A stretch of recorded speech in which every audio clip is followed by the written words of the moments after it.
Welcome to Every New Day, and you're watching ENDtv. The world is no longer unipolar. The old map still exists. The old assumptions do not. As the 21st century began, human evolution was at a turning point. Natural selection, the process by which the strongest, the smartest, the fastest reproduced in greater numbers than the rest, a process which had once favored the noblest traits of man, now began to favor different traits. Most science fiction of the day predicted a future that was more civilized and more intelligent.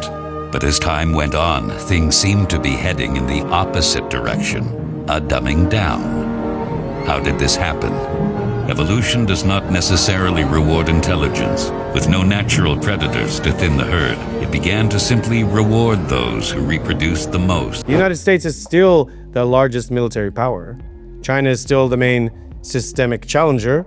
Russia is still the great disruptor. But the real story now is bigger than 3 capitals, because the chessboard has expanded. The original version of this story was simple. After the Cold War, Washington stood alone. But the structure that followed has thinned out. China's rise through trade, Russia's return through force, India's ascent through scale, and the growing strategic autonomy drives of Europe, Turkey, and others have pushed the system toward a looser, more crowded multipolarity. This doesn't mean American power disappeared entirely. It means more players can now veto, delay, hedge, or redirect the old order. That is what makes the current moment more unstable, fewer uncontested rules, more competing centers. But is that necessarily a bad thing? The United States remains the central military and financial power. It still anchors NATO, still shapes sanctions, and still has unmatched global force projection. But in the last year, Washington's position has looked less like calm leadership and more like permanent overextension. And while all parties concerned, NATO and its adversaries are aiming for short wars, reality often has the last word. For NATO, this means we have no time to lose. Tomorrow starts today. Your challenge, should you choose to accept it, is to take this foresight to war fight. Trade fights with allies and neighbors have added to the strain. Reuters' chronology of Trump-era tariff escalation shows just how central tariffs on Canada, Mexico, and China have become to U.S. statecraft again. The U.S. federal budget is on an unsustainable path. We're gonna be broke really quickly unless we get serious about dealing with our spending issues. There's no shortage of voices sounding the alarm about the national debt. America's borrowing levels are currently the same size as the entire economy and are expected to skyrocket from here. That's because the U.S. spends way more than it brings in and then borrows to cover that deficit. The single biggest recent shock to the chessboard has been the Israel-Iran war. Reuters reports that the conflict escalated dramatically after the U.S.-Israeli assault on Iran in late February, followed by Iranian retaliation and strikes affecting energy infrastructure and civilian areas. The war has spilled into Lebanon too. Reuters reported this week that Israel expanded ground operations in southern Lebanon and linked the escalation to Hezbollah fire after the killing of Iran's supreme leader. This matters, of course, far beyond the region. India's trade and energy vulnerability, European energy fears, and the risk to Hormuz shipping all show the same lesson. Regional wars are now global price shocks. It's claimed that Russia is weaker than the Soviet Union, but stronger than many expected after 2022. It remains a nuclear superpower, an energy actor, and a specialist in disruption within Western politics. Ukraine transformed Europe's security posture, but it did not remove Moscow from the board. Russia also benefits when other crises split Western attention. British and European leaders are openly warning that Middle East escalation can hand the Kremlin financial and strategic breathing room by raising oil revenues and straining allied focus. And Russia's partnerships matter. Reuters reported joint China-Russia-Iran BRICS plus naval exercises in January, a signal that anti-Western coordination is no longer rhetorical theater alone. China's strategy remains longer term than Washington's and broader than Moscow's. Reuters reported that Beijing will raise defense spending by 7% in 2026, continuing a modernization push shaped by Taiwan tensions and wider East Asian rivalry. But China is not just a military question. It is a manufacturing hub, a technology power, a trade magnet, and a diplomatic alternative for countries that want leverage against the West. That is why the contest is not only over Taiwan, but over supply chains, standards, ports, chips, and industrial capacity. The old script was right to call China the systemic challenger. The update is this: the challenge now touches almost every node of the world economy at once. Europe's role has changed fastest in security. Reuters reported in February that EU officials were openly calling for a European defense union, and that leaders like Keir Starmer were pushing stronger, hard power and closer defense collaboration as transatlantic dependence became less comfortable. That means the EU is no longer just asking how to regulate the world, it is asking how to defend itself inside it. But Europe still has its old problem: economic scale without a single strategic will. That makes it influential, but not always decisive. Okay, Roger, your special subject tonight is the economies of the European community. Your time starts now. Best of luck. Thank you. How much does Greece owe, Roger? $367 billion. Correct. And who do they owe it to? Mostly to the other European economies. Correct. How much does Ireland owe? $865 billion. Correct. And who do they owe it to? Other European economies, mostly. Correct. How much do Spain and Italy owe? $1 trillion each. Correct. Who to? Mainly France, Britain and Germany. Correct. And how are Germany, France and Britain going, Roger? Well, they're struggling a bit, aren't they? Correct. Why? Because they've lent all these vast amounts of money to other European economies that can't possibly pay them back. Correct. So what are they going to do? They're going to have to bail them out. Correct. Where are they getting the money to do that, Roger?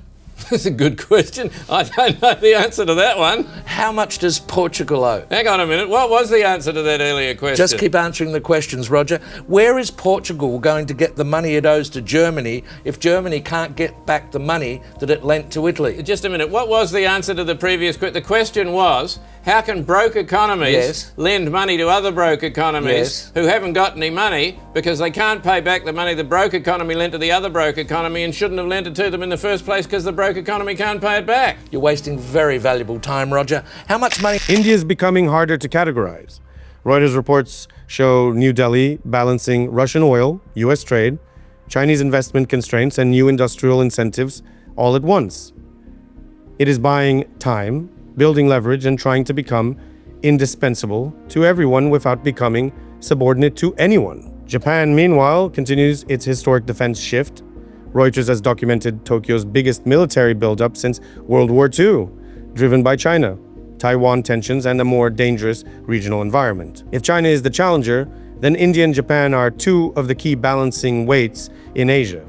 They are not side characters anymore. And this is where the board gets crowded.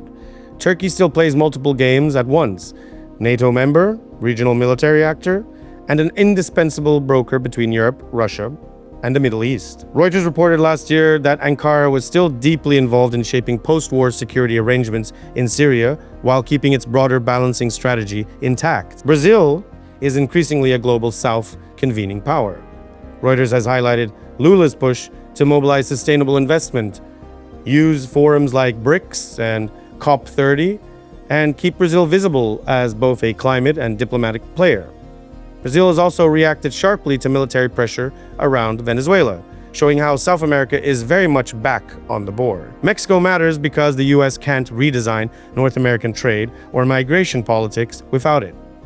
Reuters' coverage of tariff battles shows Mexico remains central to the economic security agenda of Washington. Canada, meanwhile, is rethinking defense and industrial autonomy. Reuters reported in February that Ottawa wants to cut reliance on US arms and expand domestic defense capacity while reaching NATO's 2% target sooner. One of the clearest updates to the old script is South America. The region is no longer just an economic backdrop. Venezuela, Guyana, Brazil, and US pressure all are part of a renewed Western Hemisphere contest over energy, migration, legitimacy, and military signaling. Reuters has reported US pressure on Venezuela, Brazilian concern over the risks of escalation, and wider regional sensitivities around how great powers operate in the hemisphere. In other words, the chessboard does not stop at Europe and East Asia. So who controls the world in 2026, you may ask? Well, no one in the old way, or at least what we understood as the old way. The United States is still the strongest piece. China is the most serious challenger. Russia remains a spoiler, but with teeth. Europe is rearming. India is hedging upward. Japan is remilitarizing. Turkey is maneuvering. Brazil, Mexico, and Canada matter more than the old hierarchy admitted. And the real shift is not that one of empire replaced by another. It is that the board has become denser, more transactional, and more dangerous, as we've seen. The demoralization process in the United States is basically completed already. Actually, it's overfulfilled because demoralization now reaches such areas. Most of it is done by Americans to Americans, thanks to lack of moral standards. As I mentioned before, exposure to true information does not matter anymore. A person who was demoralized is unable to assess true information. The facts tell nothing to him. Even if I shower him with information, with authentic proof, with documents, with pictures, he will refuse to believe it until he is going to receive a kick in his fat bottom. When a military boot crashes then he will understand, but not before that. That's the tragic of the situation of demoralization. This time, and it takes only from 2 to 5 years to destabilize a nation, what matters is essentials: economy, foreign relations, defense systems. And after crisis, with a violent change of power, structure, and economy, you have so-called the period of normalization. It may last indefinitely. This is what will happen in the United States if you allow all these schmucks to bring the country to crisis, to promise people all kind of goodies and the paradise on earth, to destabilize your economy, to eliminate the principle of free market competition, and to put a big brother government in Washington, D.C. More pieces, more rivalries, more overlap between trade, war, energy, and technology. And in geopolitics, that usually means one thing: the next move matters more than ever. So, keep watching. If you like this video, give it a thumbs up, share. Put your thoughts down below. What do you think? Is the new chessboard shaping up to be drastically different from the old order? Subscribe if you haven't. Check out our Discord community in the description. All the sources will also be in the description for this report. And thanks for watching. This was ENDtv. Just wishing my friends and family a very Merry Christmas. See you in the new year. Fra de norske styrkene her i Litauen så vil vi ønske dere god jul. I'd like to say Merry Christmas to my friends and family back home in Minnesota. Y les deseo feliz Navidad a mi familia y a todos los españoles. J'aimerais souhaiter un joyeux Noël et une bonne année à toute ma famille et tous mes amis au Canada. Merry Christmas! Merry Christmas and a Happy New Year! Do it through peace through strength, you know?